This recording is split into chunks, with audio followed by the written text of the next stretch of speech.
റഷ്യയിലും ദക്ഷിണാഫ്രിക്കയിലും ബ്രിട്ടനിലും ഇന്ത്യയിലുമെല്ലാം ഒരുപോലെ പടർന്നു പന്തലിച്ച് ചൈനയിലും മധ്യപൂർവ്വ ദേശങ്ങളിലും അതീവ രഹസ്യമായി തുടരുന്ന പാകിസ്ഥാനിൽ പോലും വേരൂന്നിയ പ്രസ്ഥാനം.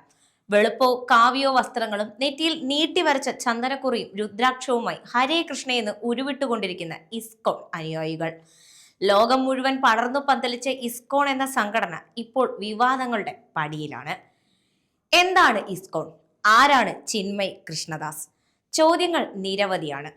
ഹരേ കൃഷ്ണ പ്രസ്ഥാനം എന്നറിയപ്പെടുന്ന ISKCON, international society for Krishna consciousness, Gaudiya Vaishnava Hindu സമ്പ്രദായം ഉൾക്കൊണ്ട് ഏകദൈവ പാരമ്പര്യം പിന്തുടർന്നു പോരുന്ന മതവിശ്വാസ സംഘടനയാണ്.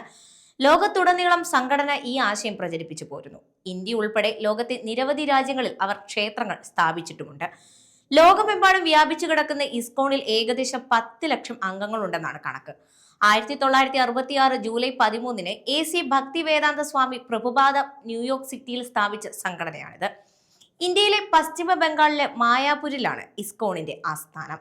ഹിന്ദു മതഗ്രന്ഥങ്ങളിൽ അധിഷ്ഠിതമായി ഭക്തി വേദാന്ത സ്വാമി പ്രഭുപാദയുടെ ഭഗവത്ഗീത വ്യാഖ്യാനത്തിന്റെയും ഭാഗവത പുരാണത്തിന്റെയും ചുവട് പിടിച്ച് പ്രവർത്തിക്കുന്ന പ്രസ്ഥാനം. നിലവിൽ 500ഓളം പ്രധാന കേന്ദ്രങ്ങൾ, ക്ഷേത്രങ്ങൾ, ഗ്രാമീണ കമ്മ്യൂണിറ്റികൾ, 100ഓളം അനുബന്ധ വെജിറ്റേറിയൻ റെസ്റ്റോറന്റുകൾ, ആയിരക്കണക്കിന് നാമഹട്ടകൾ അല്ലെങ്കിൽ പ്രാദേശിക മീറ്റിംഗ് ഗ്രൂപ്പുകൾ, വൈവിധ്യമാർന്ന കമ്മ്യൂണിറ്റി പ്രൊജക്ടുകൾ എന്നിവയുമായി ലോകവ്യാപകമാണ് ഇസ്കോണിന്റെ പ്രവർത്തനങ്ങൾ. മതപഠനം മാത്രമല്ല, വിദ്യാഭ്യാസം, ആത്മീയത, മാനവികത എന്നീ ലക്ഷ്യങ്ങളും സംഘടനയ്ക്കുണ്ട്. ഇസ്കോൺ പ്രസ്ഥാനത്തിലെ വിശ്വാസികൾക്ക് കൃഷ്ണനാണ് പരമ പൂർണ്ണ ദൈവം. കൃഷ്ണന്റെ ദിവ്യപ്രേമത്തിന്റെ പ്രതിരൂപമാണ് രാധ. അദ്വൈതത്തിൽ നിന്ന് വ്യത്യസ്തമായി ആത്മാവിന് സ്വന്തമായ നിലനിൽപ്പുണ്ട് ഇസ്കോൺ വിശ്വാസത്തിൽ. അത് എവിടെയും ലയിച്ചു ചേരുന്നില്ല. വേദാന്തത്തിൽ വേരുകളുള്ള ഒരു ഏകദൈവ വിശ്വാസ പ്രസ്ഥാനമാണ് ഇസ്കോൺ.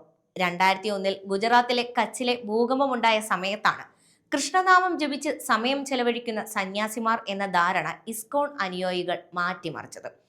രാജ്യം മുഴുവൻ പ്രകൃതി ദുരന്തത്തിൽ വിറങ്ങലിച്ചു നിന്നപ്പോൾ ഇസ്കോൺ അനുയായികൾ ദുരന്തമുഖത്ത് രക്ഷാപ്രവർത്തനത്തിൽ സജീവമായി. പിന്നീട് ഉത്തരാഖണ്ഡ് ദുരന്തകാലത്തും ഒഡീഷയിലും ബംഗാളിലും ചുഴലിക്കാറ്റ് നാശം വിതച്ചപ്പോഴും ഇസ്കോൺ സഹായഹസ്തങ്ങളുമായി കൂടെ നിന്നു. കോവിഡ് മഹാമാരി രാജ്യത്തെ മുഴുവൻ സ്തംഭിപ്പിച്ചപ്പോഴും ഇസ്കോൺ സേവനം തുടർന്നു. അത് തിരിച്ചറിഞ്ഞ് 2021 സ്വാമി പ്രഭുപാദയുടെ 125 രൂപയുടെ നാണയം ഇറക്കി രാജ്യവും ഇസ്കോണിനെ ആദരിച്ചു. ബംഗ്ലാദേശ് പ്രധാനമന്ത്രി ഷെയ്ഖ് ഹസീന രാജിവെച്ച ശേഷം അവിടുത്തെ ഹിന്ദുക്കൾ വലിയ ആക്രമണങ്ങൾ നേരിടുന്നുവെന്ന് ആരോപണം ഉയർന്നിരുന്നു. പിന്നാലെ വിവിധയിടങ്ങളിൽ ഇസ്കോൺ സന്യാസിമാരുടെ നേതൃത്വത്തിൽ പ്രതിഷേധ റാലികൾ സംഘടിപ്പിച്ചു. ഒക്ടോബറിൽ നടത്തിയ ഒരു റാലിക്കിടെ ബംഗ്ലാദേശി സനാതൻ ജാഗരൺ മഞ്ചിന്റെ വക്താവ് ചിന്മയ് കൃഷ്ണദാസും മറ്റു 18 പേരും ചേർന്ന് ബംഗ്ലാദേശിന്റെ ദേശീയ പതാകയ്ക്ക് മീതെ കാവിക്കൊടി ഉയർത്തിയതോടെയാണ് പ്രശ്നങ്ങൾ വഷളാകാൻ ആരംഭിക്കുന്നത്.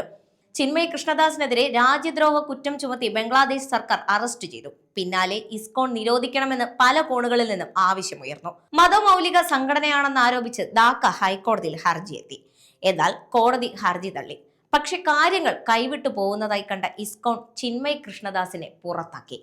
അദ്ദേഹത്തിന്റെ പ്രവർത്തനങ്ങൾ ഇസ്കോണിന്റെ ആശയങ്ങളെ പ്രതിനിധീകരിക്കുന്നതല്ല എന്നും സംഘടനയിലെ എല്ലാ സ്ഥാനങ്ങളിൽ നിന്നും ചിന്മയ് കൃഷ്ണദാസിനെ പുറത്താക്കിയതായും ബംഗ്ലാദേശ് ജനറൽ സെക്രട്ടറി ചാരു ചന്ദ്രദാസ് ബ്രഹ്മചാരി വ്യക്തമാക്കി.